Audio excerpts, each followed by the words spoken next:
Welcome back to CBS Sports HQ. Take a look at bowl games on December 17th with Power 5 teams. The Fenway Bowl, Cincinnati and Louisville.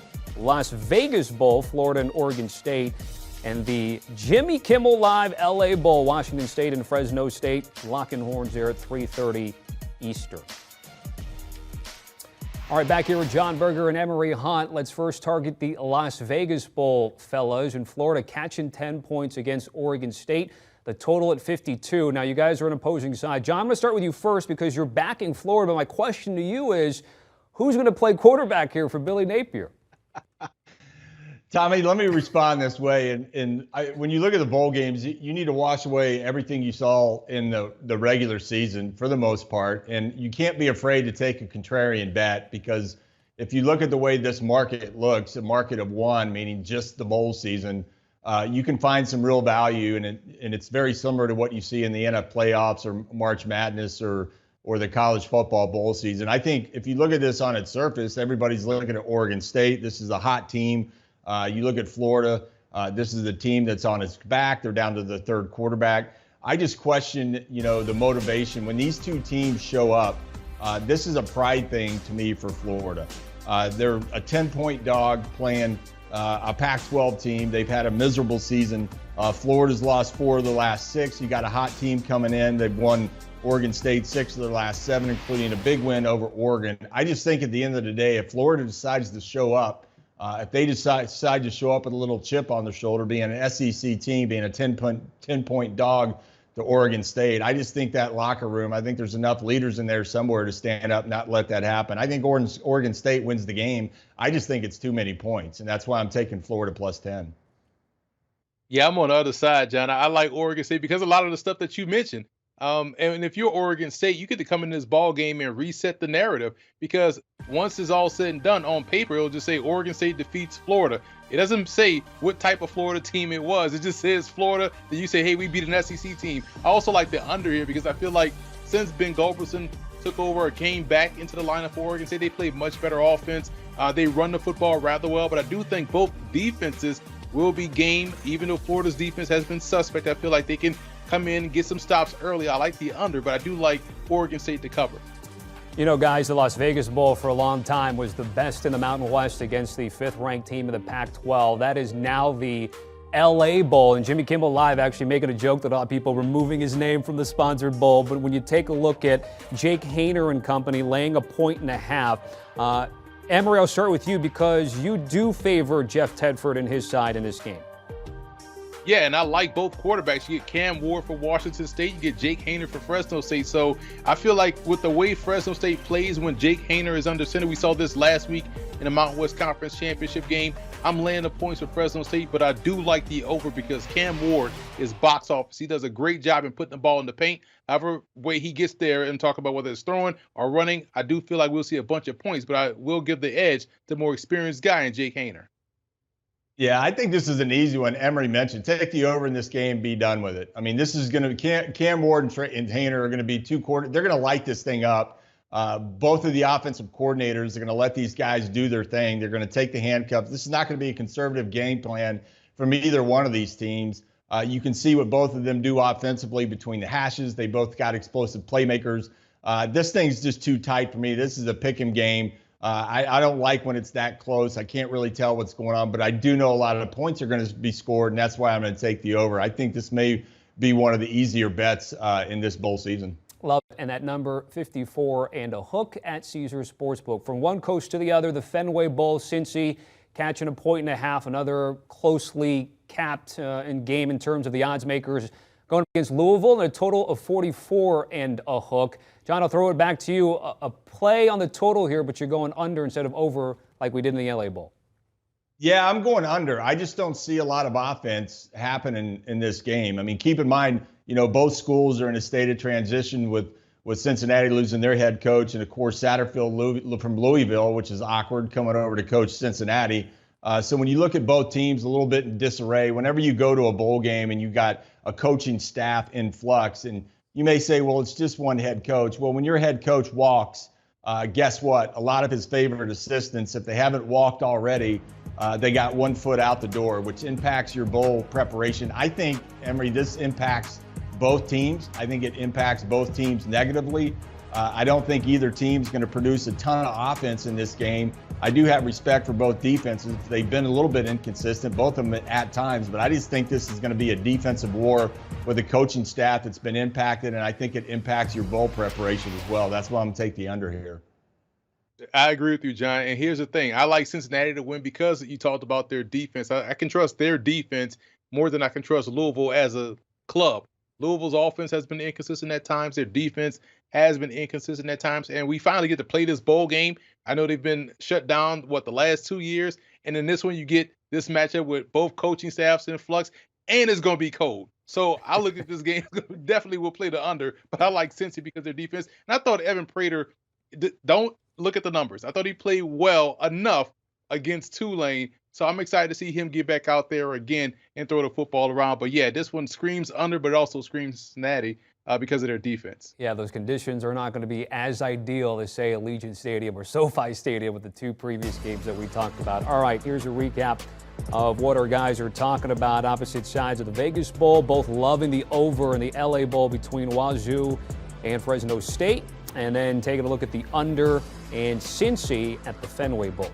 You are a look at the early bowl games here on CBS Sports HQ, the ones on December 17th. Now, the NFL is trying to come in, take a little bit of the football space, but college football will not be denied. Most notably here, Jackson State and NC Central, a Celebration Bowl with Deion Sanders, Coach Prime. He's going to be leaving for Colorado. Also on the board, BYU, SMU, and North Texas taking on a Boise State team that just lost to the Fresno State Bulldogs in the Mountain West Championship game. Back here with the fellas, Emory and John. Let's first target that Celebration Bowl in Atlanta. Jackson State laying 16.5, a total at 56. And Emory, I'm going to start with you only because before we got on air, you felt really strongly about this game, one of your stronger plays today. Yeah, because you look at what happened with Jackson State last year. They couldn't do anything up front in the trenches. And Deion Sanders, Coach Prime, said after that game, this offensive line you saw this game won't be the same offensive line you'll see next year. He wasn't lying. They revamped that entire offensive line with the transfer portal and guys that they brought in. And so now their offensive line is as dominant as their defensive line is. So they'll win the point of attack. I worry about North Carolina Central being able to stop the run. And when you factor in that this is the last game at Jackson State for Coach Prime, a chance to be a perfect 13-0, I think that'll ratchet up everything. So I like them, and I also like the over because Jackson State tends to get bored in games. We saw that last week in the SWAC title game against Southern, John, where they just let Southern just kind of come back into this ball game and make it a thing. But Jackson State will have control. I see this one being about 41-20, Jackson State winning, covering, and also giving you the over. Let's talk about Deion Sanders to Colorado for a second. I mean, I applaud the administration for making that hire. I mean, you automatically kind of elevate your program, not only from a publicity perspective, but I think you'd be pretty awesome, Emory, to be around that guy for 4 years as head coach. I really applaud their administration for making that move because you could have taken a conservative approach, and I'm sure there was a ton of reasons why you would look at that and say maybe we're going to go in a different direction. As far as this game goes, this thing is not going to be challenged at all. We've looked at Jackson State. You look at their offense. They've outscored opponents. If you add up all the points they've scored 456 points. The opponents 135 across the body of work. This is not going to be much of a game. Obviously, with Deion Sanders' last game, this is going to be a huge deal. It's going to be emotional for everybody out there. I just don't like the spread here. I think it's too much. I'm going to take the under. Emory, you mentioned kind of a 40-something to score. I think this rolls up like 35-10, maybe 35-17. I think the safer bet is to take the under. I just don't like the 16.5. That's just too many points for me. But Jackson State, this game will never be in question. This will be a big win for Deion Sanders and that team as he goes out the door here. All right, let's go from Atlanta to Albuquerque, New Mexico Bowl. BYU catching 1.5 against SMU. Now we've got our first 70 Berger on the board. No pun intended, by the way. I meant there for the points there at 71. John, I'll start with you. You're going with BYU in this situation? Yeah, I am, and I'm going to take the over. Very seldom when I see a 7 out there when you're looking at the over-under. I just think this situation, Emory, just kind of screams shootout. I mean, these are two contrasting styles, and Tanner Mordecai at the quarterback position, throwing down the football field, throwing the deep balls to Rashee Rice. I mean, this is a team that's very hard to deal with. You look at BYU. BYU is one of these teams where, blue collar and defense and a program that's very consistent, that always travels well. I think you got two contrasting styles. I think both quarterbacks can get the ball downfield. They both can create big plays. I just think in this situation, I'm going to take BYU. I'm getting some points, a little bit of an upset here, and I'm also going to take the over here because I think a lot of points are going to be scored. I'm not sure I trust SMU's defense to contain the balance that BYU has showed pretty much all year long. Yeah, I agree with you, John. I'm going with BYU here because I think they have the better quarterback in Jaron Hall. But, man, the way they ran the football last weekend against Stanford, or 2 weekends ago against Stanford, it kind of put, Stanford's coaching like, you know what, I'm getting too old for this, like Danny Glover and Lethal Weapon. It's like, I'm out. David Shaw was like, yeah, I'm done. I'm done with football. I think they'll run their way to victory against SMU, which will then shrink the ball game. So I like the under. I don't trust any point spreads, totals that are 70 and above, unless it involves Incarnate Word and Fordham, because they can score and they can't stop anybody. So this game, I think BYU shrinks the ball game. The run game will help this under cash, in my opinion, but I like them to win this one as well. All right, You left off USC, Emory. If USC's take 70 above, man, we've killed that this year. But I get it. Good point. All right, let's get to the Frisco Bowl. Jens, Boise State laying 10 against North Texas. So this is Mountain Western Conference USA. A total at 56.5. Both of you guys do like a play on the total, but Emory, start with you, backing UNT here. Yeah, I think UNT's offense can really push tempo and push the pace. Imagine a better explosive offense than Utah State. And we saw Utah State have a chance against Boise, but they kept turning the ball over. I don't see that coming from North Texas. Austin Aune is a quarterback that has been, he's 29 years old, literally 29 years old, played baseball and is out there throwing the ball rather well at North Texas. I like their offense. I like the matchup here. I don't trust the secondary of Boise State, so I do like the over, and I like North Texas to cover. I feel like we're going to see a back and forth affair here in this bowl game. Yeah, I see just the opposite. I don't like the coaching situation at UNC, and again, it just kind of rattles your players with the trail, taking an exit there. I understand the logic here around what Emory kind of described here. I'm going to take the under because I don't trust either offense to explode here. I mean, the defenses on both teams, you see them periodically throughout the year play really good defense. It tends to fall apart, but I also think Boise can control the game with that ground attack. So if they can bleed a little clock here, which I think they will. Obviously, Emory mentioned with UNC and their ability to quick strike offense and spread the ball all over the field and get you in space. I get all that. I think there's too much instability at UNC. I'm going to take the under. I just don't think either offense. I think it's going to be hard to get up over the 56.5. So I'm going to take the under here in Frisco. The Lending Tree Bowl sees a total 10 points less than the one we just talked about. This one out in Mobile, Alabama. Southern Miss laying a touchdown against Rice. It's 46 and a hook. John, you once again targeted the total in this game. Yeah, this is one that's this number doesn't make a lot of sense to me, primarily because Rice is 5-7. They've lost 3 straight games. So as I think about bowl games, this is probably one of the more ugly matchups as I broke the numbers down and kind of unpacked this. And I get that Southern Miss is not this great offensive juggernaut, but I look at Rice and the inconsistencies that they've had the entire season, offensively and defensively. Keep in mind that Southern Miss has covered 5 out of the last 6. So I think when you add all that up, I'm going to take the under. And I just think that's the right play here given the matchup. I don't trust Rice on either side of the ball, and I don't because they've won 5 games and lost 3 straight. That just doesn't add up to me, Emory. Well, John, I know both these teams rather well because they both beat my Cajuns this year. So I am an expert in both Rice and Southern Miss. But I do like Southern Miss in this game to win outright. I'm a Will Hall guy, one of the best coaches in college football, underrated coach in my opinion. Got Southern Miss to a bowl game this year. Frank Gore Jr. running the football over 1,000 yards. I think because Rice defensively can't stop the run, we'll see Frank Gore have a banner day. And did you guys know Frank Gore Jr. also has 3 touchdown passes on the season? You know how I know that? Because he threw one against my Raging Cajuns. He threw a deep ball down the field that got deeper than the safety and scored. So I like Southern Miss. I'm all the way with the Golden Eagles in this ball game. Oh, you always remember the ones that hurt you, right, Emory? Is that what you're saying there with Frank Gore Jr.? All right, let's recap the picks here from our guys with the 4 games on December 17th. Again, Jackson State, over-under splits for both Emory and John, but they're both on BYU. And then Southern Miss, I think you saw it on the graphic there, despite being 6-6, they're 9-3-1 against the number. That's tied for 4th best in the FBS.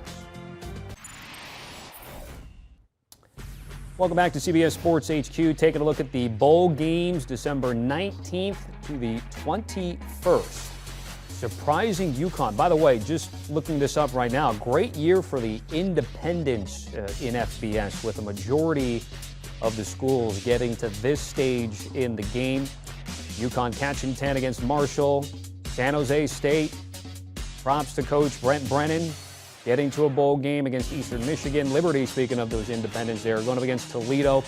Toledo coming off that next championship, now laying 4.5 in the Boca Raton Bowl. And then South Alabama laying north of a touchdown against Western Kentucky down in NOLA. I'm Tommy Tran back here with Emory Hunt and John Berger. So, guys, the Myrtle Beach Bowl in Conway, South Carolina. Again, what a surprising year for Jim Moore Jr. and UCONN. Many instances, this Husky team catching a lot of points, but they get to a position where they're able to get to a bowl game. Again, catching 10. Are you backing Jim Moore Jr. and his Huskies, or are you fading them in this particular game? John, I'll have you go first. I never thought in this year in college football I would say the following. We're going to actually have a pick on a Duke game, an Air Force game, a Kansas game, and a UConn game in bowls. So I don't know if there's somebody out there that put that together. It's probably Emory. Emory probably's got one of those 17 team parlays. He missed a giant one last week. I think he had 17 and missed it by 1. We'll talk about that later. But you think about this bowl season, and I talked about earlier in the show about motivation being a big deal, and I think that's awfully real. I think you got to give Jim Moore a lot of credit.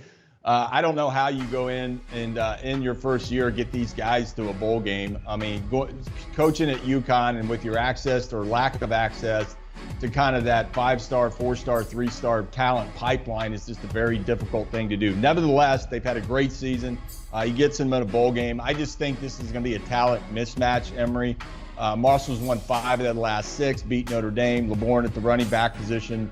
I think this is just too much offensive firepower. The number's a little big for me. I would have preferred to pick this up around 6 or 7. Still pretty big at 10 points, but I just think this is going to be a talent mismatch. That's nothing against Jim Mora and his staff. UConn's having a phenomenal year. I just never thought this year I'd be making a pick with them in a bowl game. Yeah, listen, I think it's a testament to how well they were able to get these guys to buy in. And I do like the under here because I like both defenses. UConn has been winning games because they're defensively sound. They can run the football. And it's the same thing about Marshall. But to your point, John, they have better players, especially at the skill position. So that's why this point spread is what it is. They may win this game 13-0 because both defenses are really good. They're excellent. They both run the football. So we should see a shorter game. I'm going to lay these points with Marshall because I trust the offense with the better players. But, man, both defenses here are going to be the story. By the way, the Huskies bowl bid this year, gentlemen, their first since 2015 when they lost to Marshall, 16-10 of the St. Petersburg Bowl. That's how long it's been. We had a little bit of symmetry here and a reunion between the two programs. All right, moving on to the famous Idaho Potato Bowl out in Boise. They'll be playing on that Smurf turf. San Jose State's been there from time to time when there's a cross-division matchup, of course. They're laying 3.5, the Spartans are, against Eastern Michigan at 54.5. And at least Eastern Michigan's used to playing on colored fields that are different colors because they've got the one themselves at home here.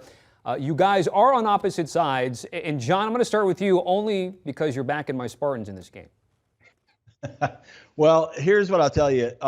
When you go to a bowl game, there's 3 things you do a lot of. You drive around on buses a lot, and you eat a lot, and you drink a lot. And this doesn't necessarily add up for a great performance. In Eastern Michigan, Chris Creighton's 0-4 in bowl games, so there's something there in terms of being able to get your team ready to play at a high level. When you look at the styles, these are very different type of teams in the way they approach it. You're going to look at very different game plans. They have different degrees of skill on the edges offensively. I just think when I look at the number at 3.5, I think San Jose State can cover this. Cordeiro at the quarterback position for them. I mean, this guy's been awfully efficient, doesn't do a whole lot of dumb things with the footballs, only thrown 4 picks the whole year to 20 touchdowns. I just don't trust that Eastern Michigan knows how to show up and how to put their best effort forward. 0-4 in bowl games is just not a great deal. When you go out there, you have to be very businesslike, very focused, very accountable, and disciplined. I just think there's going to be too much offensive horsepower, and I think San Jose State gets it done. Well, John, to your point, this is the best place to go for a bowl game to focus because there's nothing out there in Boise. So I like Eastern Michigan here because their offense is fun to watch. They do a great job of spreading the field. They can play up tempo. They pepper you with different targets, and they're scrappy, man. You watch these guys compete all throughout the season in the MAC, and when it looks like they're down, they tend to roar back in a big way. So I also like the over because of that reason. I feel like we're going to see a fun game in a bowl game in Boise because, again, like I said before, there's nothing out there for these guys to get distracted by. What you going to do, eat potatoes and French fries all day? Sounds like a great time, but you're down there for business. So I like Eastern Michigan to cover or to win, and I also like them to push this total to help wake up that offense out there for San Jose State. I think we see a shootout. By the way, if you thought MYRTLE and UCONN back in 2015 was a thing, Eastern Michigan and San Jose State was a thing back in 1987, 30-27. Eastern Michigan won in their first ever meeting with San Jose State, and that was the last time they've won a bowl game. So Emory's hoping that they're able to. And Emory, good luck with the Boise Chamber of Commerce. Good luck with that Twitter. You're never getting an invite. By the way, downtown Boise is beautiful, by the way. A couple Mountain West championship You can games. find things to do in Boise, trust me. I agree. I agree with that. All right, moving on to the Boca Raton Bowl. Nothing hard to find to do out there in South Florida. Toledo laying 4.5, Liberty at 53 and a hook. You guys are on the same side here. John, which side is that? I'm going Toledo. Toledo blew me up last week, so, I succumb. I was one of those guys that had Ohio and thought that they would extend their win streak. Hot team. At the end of the day, with Daquan Finn at the quarterback position, he's very tough to defend. Anytime you have a dual threat quarterback, a guy that can break those 4 or 5 yard pickups and all of a sudden it turns into a 15, 20 yard gain, Finn can do that. I also like their defense. Blue collar defense, fundamentally sound. Their scheme isn't all that sophisticated, but I just think with Liberty, with Hugh Freeze walking out the door, again, more coaching instability. Who knows what assistants are going to be there and not, or how engaged they are. But we know what Toledo is going to give you. They're going to give you great defense. They're going to give you offense with a dual threat quarterback. I think this number is right for the pick, and I'm going to take Toledo here. That's why I'm right there with you, John. I'm taking Toledo, and I'm also taking the under. This is a game that will be between physical and finesse. Toledo is very physical, run game. They're physical on the perimeter at the cornerback position. They drive on the ball rather well. They attack you when they're coming either on blitz pressures or when they're trying to drive on the ball. And we know what that offense looks like for Liberty, up tempo. Now you're gonna, lose your head coach, like you said. How focused will they be in this ball game? But I just feel like the grit and toughness of Toledo, especially since Finn came back in the lineup, he makes a difference. He may not be the most polished passer, but he's efficient. And when you combine that with what he does on the ground, like you talked about, it makes them a tough out. So I just like them outright to win, but I also like the under here as well. Okay, let's move on to the New Orleans Bowl. South Alabama, that spread 7.5 against Western Kentucky. The total at 54.5. Emory, what's the play for you here? First of all, I got to give a shout out to Mobile for them co-opting Mardi Gras. I didn't know Mardi Gras started in Mobile until I went down for the Senior Bowl, and they got a whole history lesson from South Alabama about Mardi Gras. So now they're playing in the official place of Mardi Gras, New Orleans, a place they should be very familiar with. I like them on the money line because I don't know what's going to happen with Western Kentucky. Austin Reed was one of the best quarterbacks in the country at Division II West Florida. He transferred up to Western Kentucky. Now he's jumping into the transfer portal trying to get that Power 5 offer. So how focused will he be? Will he even play in this ball game? So I like South Alabama. They've been consistent all season long. I think they win outright. Yeah, I like South Alabama as well for exactly the reasons that Emory outlined. This is a scrappy team. I mean, this is a team that 5 of their wins were by 7 points or fewer. So this is a team that's kind of used to standing in there going toe-to-toe for 60 minutes. They're not going to kind of cave or shrink when they get in a top game. And you look at Western Kentucky with Austin Reed in this game, I mean, this would have been an easy pick, but nobody knows what the situation is. He is in the transfer portal, but I just think that takes such a massive piece out of your offense. You have no idea what you're really going to get. We do know South Alabama is scrappy. They can win that type game. So I'm going to go South Alabama to cover this number, but I'm also going to take the under because I just don't think Western Kentucky, assuming he doesn't show up anywhere, is going to be able to put that many points on the board. And this thing's set in the 54 to 55 range. I just don't see both teams getting to that. By the way, let me follow up real quickly before we go to break. We just saw their money line, though, for South Alabama. For you, Emory, that means you're laying $3 plus. You're okay with that? You don't think they're going to cover the 7.5, just win straight up? Yeah, I think they'll win straight. I can't trust not knowing enough about Western Kentucky's quarterback situation to trust that point spread because that makes a difference. Okay, lay that $3 plus and lay with confidence. All right, let's recap the selections here for the bowl games from the 19th to the 21st. Marshall, the play against Boise State. Check that against UConn. And then Eastern Michigan, San Jose State split, both on Toledo. And then the South Alabama number there, although Emory again going money line, minus 320. Home stretch time here on CBS Sports HQ. These are the bowl games on December 27th. Take a look at all the games that we have there. Coastal Carolina, East Carolina should be interesting. You know, Coastal played Troy. And Grayson McCall really moved the line where he was going to play. It was announced. He got all the way under a touchdown, but Troy ended up winning at home by a big margin, ending with Wisconsin here on this slate versus OK State in the Guaranteed Rate Bowl. All right, let's finish off strongly, gentlemen. John Berger and Emory Hunt joining me here. So the Guaranteed Rate Bowl, Wisconsin and Oklahoma State. It's a field goal game. Emory Hunt back in the Badgers here. Yeah, I'm back in the Badgers. I like that Jim Leonard said he's going to stay until the bowl game and then he's going to leave afterwards. So I like that part. Defense will win this one. Take the under as well because you can't trust either offense in this ball game. You can't trust either offense. I'm on board with Emory on this. You can't trust either offense. And if Wisconsin gets in a jam, they're still Wisconsin. I watched them play Ohio State, a game they weren't super competitive in.